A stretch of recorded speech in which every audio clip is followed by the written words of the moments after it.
Hey there guys, how's it going? My name is Sumit Chatterjee from the Flow Zone Academy and I'm a flow state coach, which means that I help you feel better and perform better.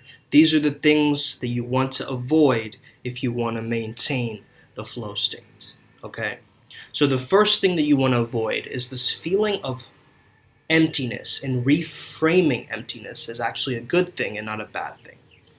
You see, when we feel empty sometimes, we feel hollow or sad that we are no one from the inside. We don't have any sense of values or whatever. However, when you're coming from a very Buddhist or Zen mind or Chan mind, what you're doing is you are experiencing the emptiness as a good thing. Because from the emptiness is where things can grow. That's the soil, in a sense. That emptiness that you feel means you are capable of limitless possibilities because you've let go of things. Now, you want to differentiate this from an apathy or a numbness, right? Because apathy actually holds a lot of weight. It's very heavy. Whereas emptiness is very loose. It's very fluid. So whenever you feel this emptiness, try and get to the brink of it by understanding it's not a bad thing. It's a good thing. In fact, atoms are 9999 point, right? 99.9999 empty space. And so once you can understand that, then you can truly be able to live in that generator mode, in that manifesting generator mode. Okay? Then we have daydreaming. Daydreaming is said to be a bad thing. It's said to be distracting.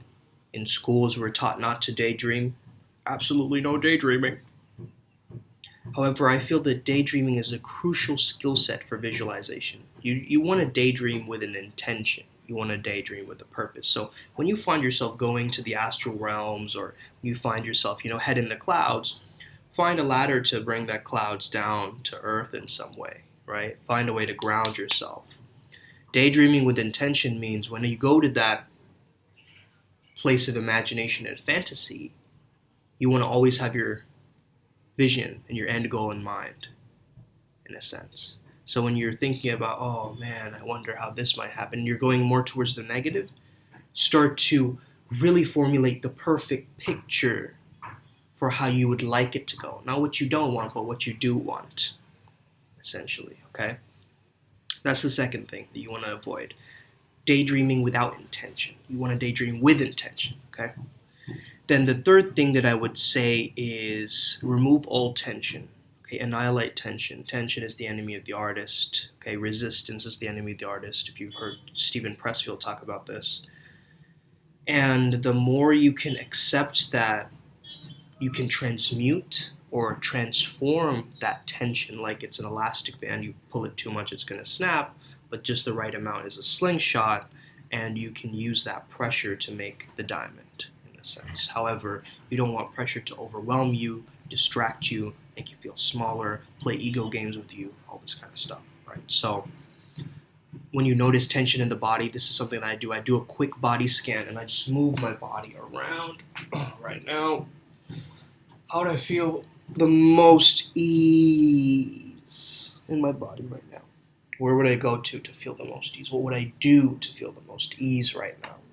And do that over and over and over again. Especially if you're struggling from things like anxiety or fatigue, all of these things, you have to consciously listen to your body and tune into it. You've been mistreating it for a while. So you want to maybe thank it that, hey, buddy, I know I've been mistreating you, but thank you for supporting me all these years. You've never let me down. And I just want to say thank you. Boom, that energetic shift is going to happen. Okay, so tension, annihilate it. Okay, don't keep it there. Don't hoard it. Use it in some way. Okay, that's the third thing. Fourth thing I would say is don't have chaos without any synergy. Synergy is like heart, mind, gut all aligned, right? Your thoughts, words, actions all aligned. When you feel out of alignment, it means you're not in integrity, okay? Now this is really important because you want to be completely honest with yourself first and foremost, to be completely authentic, transparent to other people. So if you're lying to yourself about where you're at or being delusional about it, you're not really going to grow. But if you're like, hey, this is where I'm at, but I can grow each day and I'm moving faster with each progressive step, and I understand that it's going to be a long process, but I don't want it to be easy either. I want to be able to maintain it over time so I can create a water factory, not just a little, drippy faucet. So the real idea of synergy is being able to communicate with the heart and the mind together and finding balance and harmony. Two different things, but finding balance and harmony with logic and emotion. So really integrating your yin and yang, animus, anima, masculine, feminine, whatever you want to call it, right? There's different words for the same thing, essentially. And you want to be able to really fine-tune that and get to your best version of that. And ask yourself, what would my higher self do? What WWHSD, right? What would my higher self do? What would higher self do? WWHSD. Okay? Ask yourself that. It's a great question, right?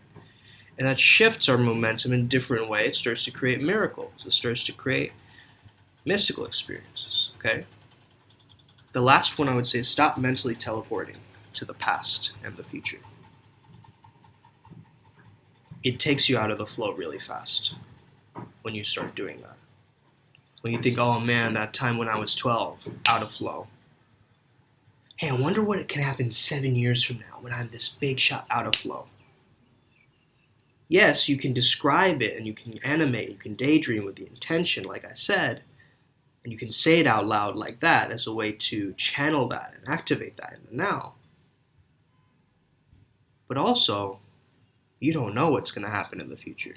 You might be in a different country, you might be in a different situation economically, you might be in a different time zone or a different purpose in your life.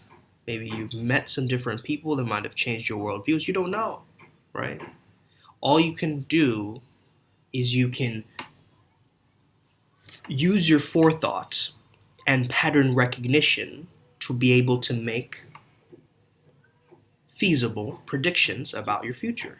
And you do that through the repetitions. The behaviors and the habits become second nature to you. So what you repeat becomes your future. Okay? You see how it's so difficult to break out of your patterns and your habits? Because they're patterns, right? They're loops. It's difficult to cut the cord of the loop. Because then something feels like it's stopped or it's broken. Or wait a minute, I don't know. I feel stuck. You feel stuck because you might have broken a loop. Think about this. Right? You might feel stuck because you've been in the same loop for a while and then you cut it. And then it's like, oh, I'm starting a new loop. And that might feel weird, but that's okay. The whole point of flow is to keep moving with momentum. Okay? If it feels uncomfortable, if you feel fearful, doing it anyway. Moving towards the mission, the soul mission, what truly makes you happy, what makes a life worth living. Moving towards that. And that, my friends, will put you much closer in the flow state. Worrying about what's my next way to feel really good right now? How can I try and make people like me? All these other extraneous thoughts. When you take power away from your internal world and you place it on the external, it takes you out of flow as well. So this is the video today. I hope this helped you out today. Have an amazing day. May the flow be with you and stay legendary. Make sure you hit that subscribe button. And also, if you want to work with me one-on-one, you know where to find me. Hit me a DM on Instagram. Have an amazing day. May the flow be with you. Stay legendary. See you next time.